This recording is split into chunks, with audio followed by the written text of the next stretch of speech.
반갑습니다. 오늘 우리 강연회 코칭을 웰스클럽 안에서 진행을 하고 있습니다. 우리 함께 박수로 서로 환영하겠습니다. 반갑습니다.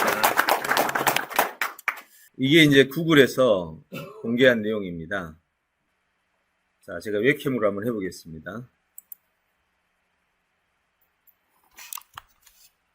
자, 이 상태에서 저를 이제 인공지능이 인식할 수 있는지를 학습을 시키는 겁니다. 여러분 막 인공지능 얘기 많이 들었잖아요. 지금 이게 그거예요. 해보겠습니다. 여기 홀트 레코드를 누른 상태에서 제 표정을 다양한 각도로 해야 되겠죠. 화냈다가 웃었다가 뭐 그런 표정들을 만들어주고 얘가 한 200장 정도를 학습을 하는 겁니다. 해볼게요.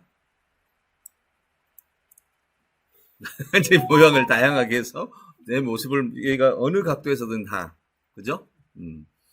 놀라운 표정, 슬픈 표정, 마음껏, 네, 이렇게 얘기하고, 그럼 296장이 만들어졌잖아요. 네. 자, 그럼 이거를 클래스로 담습니다. 송조은이라고 담습니다. 자, 그 다음에 두 번째. 이번에는 좀 다른 걸로 하긴 해야 되는데, 비슷한 걸로 해야 되는데, 이준이가 나와봐서, 준이가 나와서, 이준하고 나를 구분해야 하는 거예요. 자, 앉아보세요. 내가 누르면 그때부터 가까이 밑에. 내가 옆에 나오면 안 되는데. 세워볼까요? 이렇게 하고. 자, 누를 때 이제 표정 아주 다양하게 알아서 해. 뭐, 머리 모양 앞뒤로 해봐. 한번 연습하는 거. 위로 올리고. 자, 오케이. 잘한다. 시작. 머리 위로. 오케이. 됐어.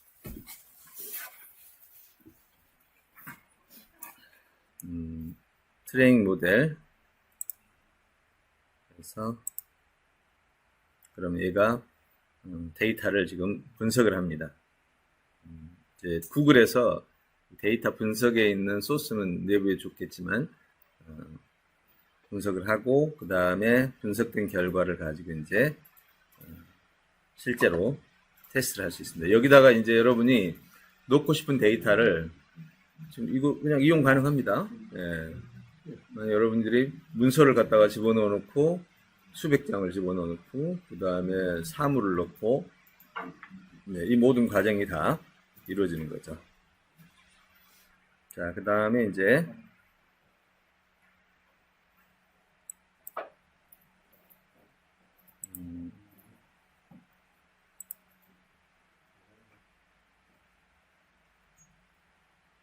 네, 됐습니다.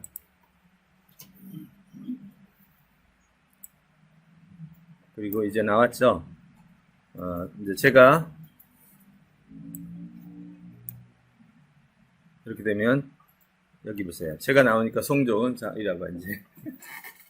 네, 이게 이제 훈련이 된 겁니다. 자, 앉아봐. 그러면 뭐라고 나오죠? 이준 100%로 나오죠? 제가 갑자기 또, 여기 있어봐. 이렇게 하면,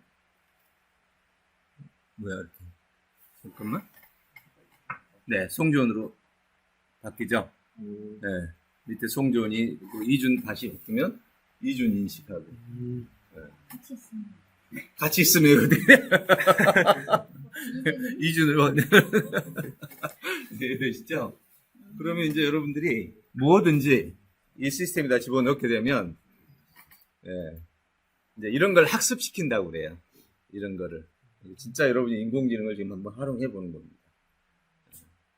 그래서 하나의 장면을 이렇게 다양하게 촬영을 하는데 얘가 그냥 카메라를 바로 받아주는 거죠. 뭐 컴퓨터 안에 있는 이미지를 갖다가 집어 올려놓고 뭐 10,000개든 10,000,000개든 올려놓고 이제 그때부터는 얘가 인식만 하면 카메라 갖다 대기만 하면 얘가 뭔지를 알려주는 거죠. 그러니까 지금 현재 구글 사물 인식기는 거의 지구촌의 모든 데이터를 다 집어넣어 놓고 이제 카메라만 갖다 대면 이게 우리는 한 번도 본 적도 없는 꽃인데 여기 밑에다가 어떻게 하냐면 이제 송조은 하면 밑에다가 송조은에 대한 해설을 써놓습니다. 네, 그럼 이제 해설까지 나와요. 그러니까 어마어마한 거죠 이게. 인간으로서는 할 수 없는 일을 기계의 도움을 받고 우리가 해나가는 그런 기능이다 보시면 되겠습니다. 예, 이렇게 공개하는 이유는 지금 우리가 이걸 장난으로 하든 뭐 실제로 이용하든 데이터를 올릴 거 아닙니까? 그럼 구글은 이 데이터를 모두 쓰는 거죠. 예, 그럼 지구촌의 사람들이 이걸 쓰기 시작하는 순간 구글은 인류 전체의 데이터를 다 갖게 되는 거예요. 그럼 네이버도 지금 음성 합성 기술을 공개해주는 이유가 그겁니다. 예, 이런 소스를 만드는 건 힘들지만 이제는 이용하는 것은 이제 스마트폰 갖다 대기만 하면 내가 한 번도 보지 못했던 것들을 다 인식할 수 있게 되는 거죠. 지금 이제 이 기술들을 잠깐만 이용할 수 있다면 약간 프로그래밍을 해서 내 사이트에서 아니면 내 폰에서 이제는 만들 수 있는 시대가 왔는 거죠. 재밌죠? 네. 자, 지금 이제 제가 영상 한 5편 정도를 통해서 현재 변화되고 있는 인공지능 시장, 그리고 우리의 생활상들이 모두 과거에는 첨단 기술이라는 말로 통했었는데 지금은 이제 인공지능이라는 말로 통합니다. 그래서 우리 시대를 사실은 4차 산업혁명이라고 부르잖아요. 그거는 이제 독일에서 쓰는 용어고요. 실제로는 우리 시대의 이름은 AI 시대입니다. 왜냐하면 잘 보세요. 시대 명칭이라는 건요. 한번 제가 자료를 한번 보여드릴게요. 자, 이거 한번 보십시오. 인류의 시대 변화를 한눈에 보는 것인데요.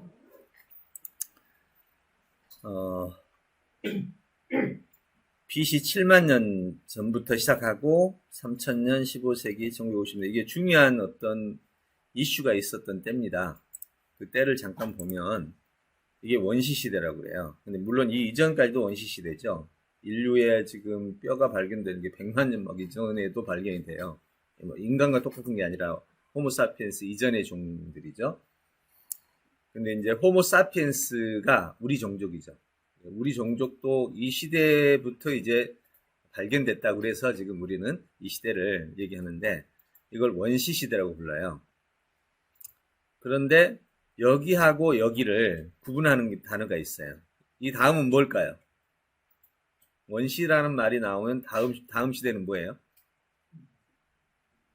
원시에 대비되는 말. 예? 그렇죠. 문명이죠. 요거를 우리는 좀 더 구체적으로 나누면 이렇게 나눠지고 요게 문명시대예요. 예, 원시시대 다음은 문명입니다. 몽땅 묶어서 문명이라고 하는데 원시와 문명의 구분 기준이 뭐죠? 다 같이 시작. 예, 기록, 언어. 예. 언어가 특별히 이제 문장 기록이죠. 문자. 구두 언어는 아니에요. 구두 언어는 여기서도 썼었어요. 원시 시대에도. 근데 구두 언어는 사람 머릿속에 기록을 할 수가 없기 때문에 죽어버리면 끝나. 그러니까 고대 원시 시대 안에 살았던 사람들 중에서 엄청난 기술들이 있었어요. 지금 최근에 와서 막 그 과거의 유적을 밝혀내는데 배터리가 막 10,000년 전에 있었어요. 항아리 배터리가. 실제로 있었어요. 근데 그 누군가가 발명을 했는데 너무 중요한 기술이니 알려주겠어요? 안 알려주겠어요? 네, 딱 아는 사람만 쓰다가 전쟁 한번 일어나서 다 죽었어. 그럼 이제 그날로 그 기술은 아무도 모르는 거예요. 예, 그래서 고대로 돌아가면 어마어마한 기술들이 많이 있었습니다. 최근에 와서 많이 밝혀지고 있죠. 원자폭탄이 터져야만 생기는 물질이 뭐 수만 년 전에 있었다니까요. 이런 기술들이 있었는데 기록을 안 하는 것은 다 날아가는 거죠. 근데 그 당시에는 기록을 했어도 문제가 돼요. 왜요? 그때 당시 어디다 기록했습니까? 돌, 흙판, 양피지 이렇게 기록을 했단 말이에요. 근데 종이가 나온 게 지금 AD 200년이잖아요. 그 이전에 기록된 것은 거의 사라지고 또 종이에다 기록하는 게 아니고 돌에다 기록하면 몇 자나 기록하겠어요. 자연에 대한 어떤 발견들을 돌에다 기록한다 그러면 정말 죽을 맛이지 않겠습니까? 그래서 이제 데이터들이 사라진 거죠. 그래서 문자가 나오면서 우리는 원시하고 문명을 구분해 줍니다. 이게 7만 년과 3천 년이에요. 그러면 잘 보세요. BC 3천 년 이전이 원시다 이렇게 보면 여기서 궁금한 질문이 하나 있죠. 바로 7만 년 동안 7만 년 전의 호모사피엔스와 지금 현재의 호모사피엔스는 같은 종족의 같은 유전자예요. 근데 왜 문명이 이제부터 시작됐냐 이거죠. 충분히 이쪽에도 문명이 개발될 수 있었죠. 지금 같은 문명이. 지금 우리 문명이 태어난 걸 보세요. 3,000년 딱 이때부터 시작해서 5,000년밖에 안 됐어요. 근데 문자가 활용돼서 누적되면서 최근에 와서 문명의 발전 속도를 보면 지금 1년이 과거 수천 년하고 맞먹습니다. 지금 1년이. 그렇게 놀라운 거죠. 그래서 우리는 원시 시대와 문명 시대로 나누고 두 번째 이제 문명 시대를 다시 나누면 3,000년 전에 농업 시대가 되면서 15세기, 16세기에 산업화 시대가 되죠. 동력. 이때는 인간의 힘, 여기는 수력. 그 다음에 여기는 20세기의 정보화. 그럼 여기가 AI 시대 이렇게 되는 거예요. 네. 그럼 AI는 왜 AI냐? 딥러닝을 기반으로 합니다.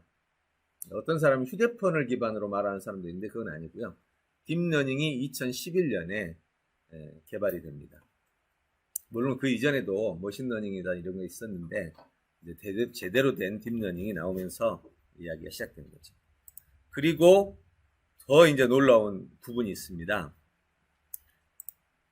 여기 이 시점을 인공지능 시대와 인류 자연지능 시대로 나눕니다. 그러니까 2011년을 인공지능으로 보면 그 이전은 인간의 지능, 인간지능, 여기는 인공지능이에요. 다른 말로 말해서 인공과 대비되는 단어는 자연이죠. 그래서 자연지능 또는 인간지능이라고 그래요. 자, 그럼 한번 물어보겠습니다. 원시하고 문명이 얼마나 큰 변화를 일으켰는지 한번 생각해 보세요. 만약 문자가 안 나왔더라면 그 수만 년이 계속됐을 거예요. 근데 문자 하나로 인해서 단 5,000년 만에 지금 저 인류 역사 이렇게 바뀐 거잖아요. 그러면 다시 자연지능 시대에서 인공지능 시대로 넘어가는 이 순간의 변화는 어느 정도 클까요? 여기서 여기 변화도 엄청났는데 이 변화는 정말로 상상을 할 수 없는 변화라는 겁니다. 이 느낌이 좀 여러분들 안에 있어야 됩니다. 저야 이제 오랫동안 인공지능을 연구해온 또 사람으로서 인공지능에 관한 데이터는 거의 저는 제 손을 거쳐가지 않는 게 거의 없습니다. 이렇게 연구를 하다 보니 이 차별화라는 것은 어마어마한 겁니다. 사례를 들어서 설명을 한다면 수도 없이 많겠지만 이렇게 인류의 변화를 우리는 인식을 해야 돼요. 그러면 요즘에 제4차 산업시대라고 하는 말을 여러분 많이 들으셨는데 그 얘기 하려고 지금 이거 전체를 보여준 거예요. 4차 산업시대라는 말은 첫 시작이 어디예요? 4차니까 1차겠지. 그렇잖아요. 1차 산업시대가 어디예요? 여기잖아요. 그러니까 이거를 쭉 연결해서 산업화 시대라고 하니까 이 안에 1차, 2차, 3차, 4차 이렇게 나눈단 말이에요.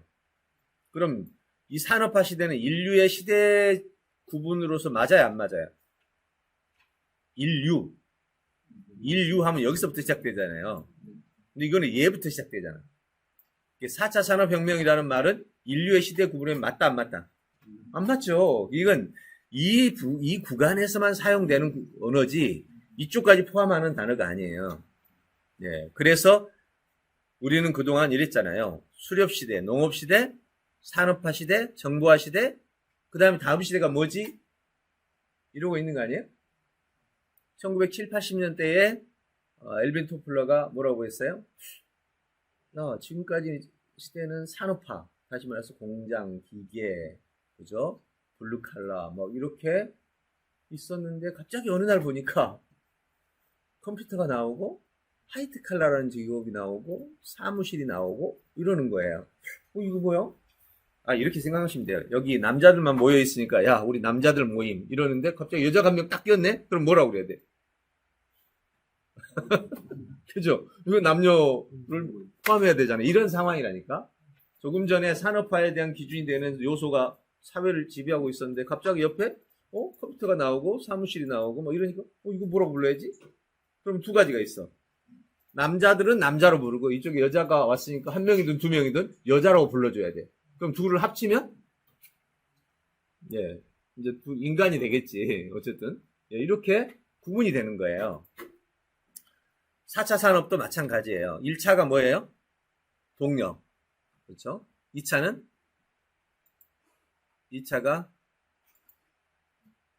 전기, 예, 그 다음에 컴퓨터. 그리고 4차가 지금, 인공지능과 같은 형태가 되는 거죠. 자, 이제 4차를 보통 우리가 소통, 융합, 이런 식으로 표현하는데, 자, 그래서 우리는 이 부분을 정확하게 인지하기 위해서 이제 이 시대를 저는 AI 시대라고 부릅니다. 4차 산업혁명은 정확하게 이 구간에 쓰이는 용어다. 제가 광화문 1번지에다가 문 대통령한테 올릴까라고 몇 번 고민을 했는데 거기 올린다고 해서 통과될 일도 아닌데 올려봐야 뭐할까. 나 혼자 쓰다 말지. 네, 그래서 제가 구분한, 이건 제가 그린 겁니다. 네. 제가 그리고 제가 구분해서 인류 시대를 정확하게 우리는 알고 가야 되겠다라는 생각을 하고 만든 자료입니다. 네. 자, 이렇게 해서 아침 첫 시간에 우리 인류의 시대에 관한 얘기, 특별히 이 시대의 인공지능에 관한 이야기, 워낙 저의 이제 중요한 연구 주제다 보니 여러분과 함께 나눌 수 있는 시간이 됐습니다. 이것과 맞물려서 나오는 이야기가 이제 뭐냐면 이 얘기입니다. 마케팅이 그럼 4차 산업혁명 시대, 인공지능 시대는 마케팅이 어떻게 바뀔 것이냐. 이래서 나온 얘기가 제가 이제 강의 중에 여러분에게 드렸던 얘기죠. 이 그림입니다. 네. 이것도 제가 정리를 다 해봤는데 결국 오늘날 시대를 보려고 하는 거죠. 여기는 2008년으로 되어 있죠. 이유가 뭐냐면 여기는 인공지능 기반이 아니라 스마트폰 기반으로 이루어집니다. 스마트폰이 나온 2007년대를 기준으로 마케팅이 구분이 됩니다. 네, 그래서 지금은 스마트폰이 없이 마케팅을 얘기할 수가 없는 거죠. 왜? 마케팅의 핵심은요. 여러분 마케팅의 핵심은 여러 기준으로 둘 수 있겠지만 그 중에 아주 중요한 기준이 소통이에요. 자, 과거에도 보세요. 소통을 다른 말로 또 물건을 움직인다고 할 때는 유통이라고 쓰죠. 그러나 유통 이전에 뭐가 있어야 돼요? 예, 정보가 가야 돼. 그걸 소통이라고 그런다고. 그 과거의 보부상들은 어떻게 했어요? 사람이 찾아가서 말을 하고 물건을 전달했죠. 좀 전에 돌아오면 조금 더 오면 이제 신문 라디오를 이용했고 여기는 시장을 이용했죠. 시장에서 소통을 하고 유통을 하고 여기는 신문 라디오로 정보를 주고받습니다. 여기는 텔레비전 인터넷으로 주고받죠. 지금 뭘로 해요? 네, 스마트폰입니다. 물론 스마트폰 안에 인터넷이 있고 영상이 있고 다 그렇죠. 그러나 어쨌든 채널로 본다면 스마트폰을 빼놓고 갈 수가 없다는 거죠. 근데 스마트폰이 등장하면서 아주 중요한 특징이 하나 생겼어요. 소통에서 관심으로 이동합니다. 소통 기본이라 이 뜻이죠. 왜? 준이가 스마트폰을 가지고 오늘 메시지를 하나 받았는데 노트북을 정말 내가 보니까 가장 저렴한 노트북, 가장 싸게 주는 업체를 찾았어. 이제 관심 급폭발했어. 그렇죠? 예, 그래서 저장해놓고 이제 다음에 살 때 이리 사야지 했는데 막 컴퓨터를 사려고 하는데 더 싼 데가 나온 거야. 그럼 관심이 어떻게 돼요?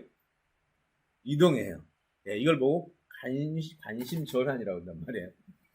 즉 마케팅이란 소통을 통해서 상대방의 관심을 끌어내고 그 다음에 그 관심이 구매로 이어지는 거. 이게 이제 마케팅의 프로세스인데 요즘에는 소통이 너무 자유롭다 보니 내 고객이라는 게 존재하지 않는 거예요. 네. 10년 동안 내 고객이었는데 그 다음날 다른 데로 훌쩍 날아가는 자, 그럼 고객의 전환이라는 말을 우리가 생각해 볼 때, 여러분은 이제 어떻게 해야 될 것 같아요? 이제 내 고객이 그 타이탄의 도구에서 1000명이면 1년에 1억을 번다고 하잖아요. 1인당 10만원씩을 구입해주는 통계예요. 나한테 수신 동의해준 고객이 1000명이면 1년에 1억이에요, 매출이. 그럼 이 1000명을 어떻게 관리해야 되겠어요? 1000명을 어떻게 관리하면 계속 1억을 유지해 갈 수 있을까요? 네. 이제 제가 오늘 여러분에게 보여줄 그림 한 장 있습니다. 이거는 오늘 오늘 처음 공개합니다. 오늘 새벽에 완성된 로직인데, 우리 올영 그룹의 팬덤 로직입니다. 올영 그룹에 다른 데 가면 이렇게 돼 있을 거예요. 관심 끌기에서 이쪽으로 구매까지 끝나요. 일반적으로. 근데 우리 로직은 여기를 타겟 고객이라고 하고, 관심 끌기. 우리는 디버로 맞춤 고객을 수집하죠. 두 번째, 가망 고객으로서 관심을 집중시킴으로써 고객 필요 정보를 제공합니다. 고객 필요 정보를 제공해서 그들의 관심을 집중시키는 거예요. 아까는 관심을 뭐지 하면 관심 끌기. 이거 내 좀 자세히 봐야 되겠네 하면 관심 집중해요. 자, 그러려면 고객 필요 정보가 제시돼야 돼요. 그 다음에 이거 괜찮네? 그러면 내 관심을 전달하는 거예요. 그게 개인정보를 주면서 나 그 일에 한번 참여해 볼게요. 네, 이때 이제 개인정보 수신 동의가 일어납니다. 이걸 동의 고객이라고 그래요. 여러분들은 한 번도 본 적이 없습니다. 이거는 처음 만들어진 거기 때문에. 그 다음에 이제 구매라는 게 있습니다. 구매를 저는 뭐라고 표현하느냐? 필요 제공에 대한 감사의 표시다. 이렇게 표현합니다. 내가 유혹해서 물건을 산 게 아니고, 네? 내가 광고를 해서 그 사람에게 마음속에 흔적을 남겼기 때문에 그 사람이 자연스럽게 동해서 사는 정도. 이거는 바로 이전 시대의 것이라는 거예요. 내 수신동의 고객이 1000명이 내가 제공하는 그 필요 정보, 또 그의 필요, 정보뿐만 아니라 필요한 요소, 이거에 대한 감사의 표시로 나의 상품을 구매해 주는 모습. 이게 진정한 미래의 마케팅이다. 그 다음에 구매를 했으면 이제 내 상품을 구매했으니 얼마나 친한 사람이에요. 이제 사실은 솔직히 가까운 친구보다 물건 사주는 사람이 더 이쁘지 않아요, 여러분? 안 그래요? 네. 맞죠? 예. 먼 거리보다 이렇게 나의 것을 아껴주고 나의 것을 가치를 인정해주고, 물건을 산다는 것은 나의 가치를 인정한다는 거 아니겠어요? 그래서 이 사람과 이제는 관계 형성이 돼야 돼요. 그걸 소통 고객이라고 합니다. 소통 고객. 이렇게 해서 관계가 형성이 되면 그때 우리가 상호간 정보가 교류가 되겠죠. 이렇게 발전을 시켜 나가라 이 말이에요. 그 다음에 6단계는 이 사람이 내 물건을 남에게 소개해 주는 거야. 요즘 이건 셀링 고객이야. 이런 고객이 나오면 이제 1000명이 10,000명이 되고 10,000명이 100,000명이 되는 거예요. 진정한 마케터의 모습이 나오는 거죠. 지금 올리온에서 여러분들은 마케팅의 본질을 바꾸라는 뜻입니다. 이제까지는 상대방을 뭘로 봅니까? 내 물건을 사주는 돈 쓰는 사람. 뭐라고요? 그 말이? 소비자. 나는 뭐예요? 저쪽이 소비자면 나는 뭐예요? 공급자, 사업자. 이렇게 지금까지 사고 패턴의 로직이라니까 이게. 이제는 그 사고 패턴을 버려야 돼요. 왜? 여러분은 절대로 공급자와 소비자라는 관계 구조를 가지고는 그들을 붙잡아둘 수 있다 없다? 없어요. 소비자는 그럼 소비자는 어떤 태도예요? 난 소비자야. 그러면 더 싼 데로 가는 거지. 더 싸고 좋은 데로 그냥 가는 거야. 그러나 관계가 형성되면, 소통 고객이면 싸다고 못 가. 좀 비싸도 이걸 써주는 거죠. 예, 단골이 되는 거예요. 지금 대기업에서 문어발처럼 해가지고 자기 분사 기업들에게 어때요? 서로 사주기 하잖아요. 예. 거기는 비싸고 싸고 안 따지죠. 왜 그럴까요? 서로에게 예, 유익이 되니까. 분명히 그런 고객층이 있다니까. 예, 단골 고객은 가격 조금 차이 난다고 해서 이동하거나 하지 않아요. 그래서 다음 단계의 셀링 고객으로 넘어가면 나의 셀링 정보를 확산시켜주는 멤버들이 된다는 겁니다. 그 다음에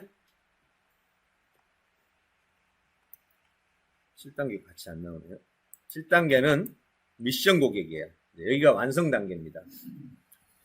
나의 미션을, 너의 미션을 같이 묶어서 미션을 수행하는, 미션을 공유하고 실행하는 단계의 고객까지 가는 거죠. 미션 고객. 네. 어떤 면에서 이제 요즘에는 이렇게 말하죠. 나하고 함께 일하는 회사의 직원들을 고객으로 표시하죠. 제 1차 고객을 직원이라고 그러잖아요. 그럴 때 고객은 사실 미션이에요.